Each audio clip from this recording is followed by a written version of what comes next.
So we have a lot to talk today. But first things first, I would like to learn how it all started. So you founded three companies and made an exit from all three of them. But what was the beginning like? What were you doing when you were in college or after you graduated? Can you tell me the whole story? Actually, I have more startups, but I only tell people the Silicon Valley ones, not the before, right? So this is very funny. I was born in Boston, and my mother and my father studied in MIT, and my mother and father met in Boston, and we moved back to Turkey when I was very, very young, like 6 years old. So I was very lucky because I had a computer. Like, think about it, like in 87, like, which was 23 years ago, I had a computer, which and my father sort of knows software engineering. I remember myself, even in the primary school or in the kindergarten, I can sort of change codes. Like, I cannot write a code, but I can change code. So I had a crazy early adapter advantage when it comes to the software. And I was a big gamer. So, and at that time, it's very rare that people might remember. We had things like BBS. So it's not the internet. You connect with your modem and you can download computer games. And I was reselling these computer games. I started like that and then built computers, built networks, like Dell model. Actually, we were doing a lot of OEM. This is when I was in high school. So I was really making good money in high school, like really, really good money.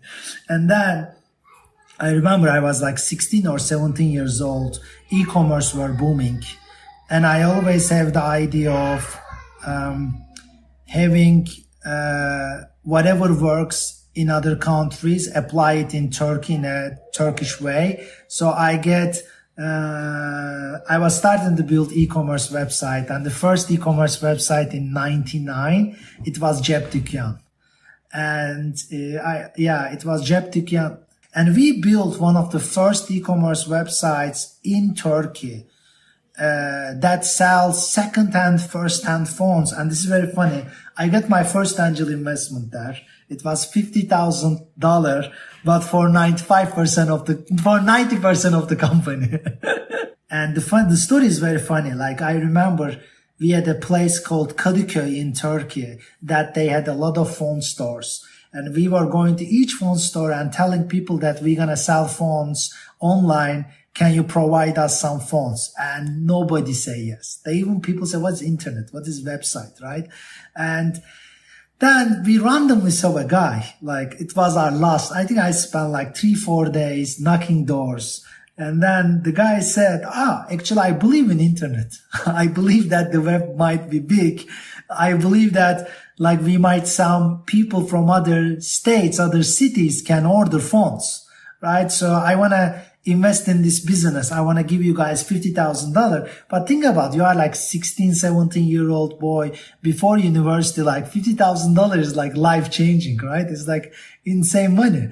So there was no concept of angel investing at that time, right? At least in a third world country like Turkey, there's nothing. So we had the company, we made him like shareholder, and I did that business for 4 or 5 years. And then because of that, then we had a lot of problems. His company that providing phones sort of go to bankruptcy. And then we actually didn't go out and find another company, but we had a very good brand, to be honest, at that time. So we decided that we will not continue without him. So I was sort of loyal to my shareholders. Like, I don't think, if one shareholder leaves, like, I will just say bye-bye to him and continue right now. But at that time, I was like very young, like going to the university times. And at that time, I had a lot of software in this, like building an e-commerce website, having the logistic and having invoicing, B2B side, like supply, wholesale, prices and everything. So there was a huge software behind it. And I wrote all of it 100%. One person actually, I wrote it. I start to sell after this company bankrupt, I start to sell that software to companies with a seat model. And the seat model was exactly. It's early accounting with a lot of calculations. So it was more like a QuickBooks plus e-commerce together. If I was doing this in US, it will be $1 billion business, but I was doing in Turkey. So I like some seats, I made good money, and the pricing I did was very interesting. I don't think Salesforce exists at that time or just exist. So I was doing one minimum wage.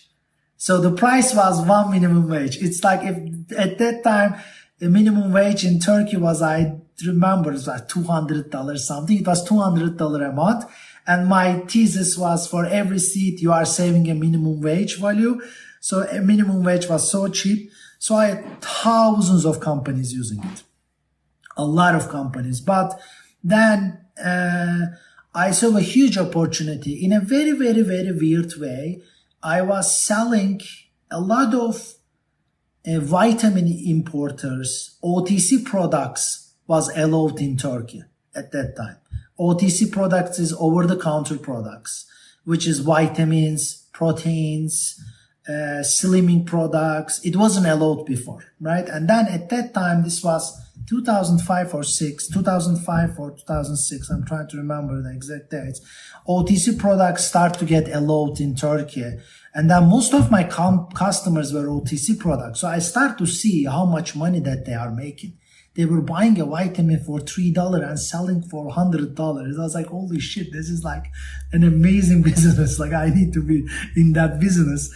And because I was American citizen, I can always travel. So we decided to build a company called Vitamin Trade LLT with one of my friends and import thousands of products to Turkey, build thousands of websites for anything you can imagine, like Slim Today, Get Slim Today, like lose cellulite, like skincare tablets, whatever Google keyword is. We had a domain name, we have thousands of websites, and we were doing a lot of good money. Bootstrap, 100% bootstrap, no VC, nothing. It was really, really good business. Then I exit that. During that time, I was coming to US like all the time, traveling, and I see a phone for kids, a mobile phone for kids. And that was, oh my God, I said, this is amazing. And mobile phone was huge. And I already did a mobile phone e-commerce website. So I know all the suppliers, all the partners in that thing. And I had 2 co-founders there. And then we sort of have a phone, build a phone and sell that phone in Turkey. Come to America, get a big distributorship in Turkey and find a big distributor in Turkey. And then at the end of it, they bought the company, all the shares, and then they continue to sell the phones. And we sold, this was, I think, 2008 or 2007. Yeah. It's like I Cep Dükkan for 4 years, then Vitamin for 2-3 years, and then this is 2 years. And then my last company in Turkey was an e-commerce. I was an e-commerce background guy, to be honest. Like e-commerce is my bread and butter. And that company was, I had a very good friend, my mom's friend, and we saw a company called Net-a-Porter in England. They sell luxury brands, like very high luxury, like very expensive e-commerce products, like very expensive jeans. And it was a crazy idea, like, will people buy expensive clothing online? Like at that time it was no, it was very difficult business. So then we built this company called White Box, Beyaz Kutu. And then this was my fourth company in Turkey, Istanbul. Then I realized that like I had so many good ideas and all of them become unicorn in Silicon Valley. And then I sell my shares and then it exit to a company called Damsa in Turkey. And then I decided like I want to move back to Silicon Valley. I want to move back to US where I actually was born. And I really love California. My heart beats there. I actually planning to go there for many years, but I always say I have this business. Let me finish this. I will go later. Let me finish this. Let me exit this, but never ended. So I was constantly delaying my coming to US for like 10 years. So, and then in 2012, I actually exited the Beyaz Kutu, traveled the world for 1 year. And then 1 year, 1.5 years, I went to Ukraine, Europe, Thailand. I spent a lot of time traveling. And then I actually moved to Silicon Valley in 2012. So it was my 8th year and 9th year right now.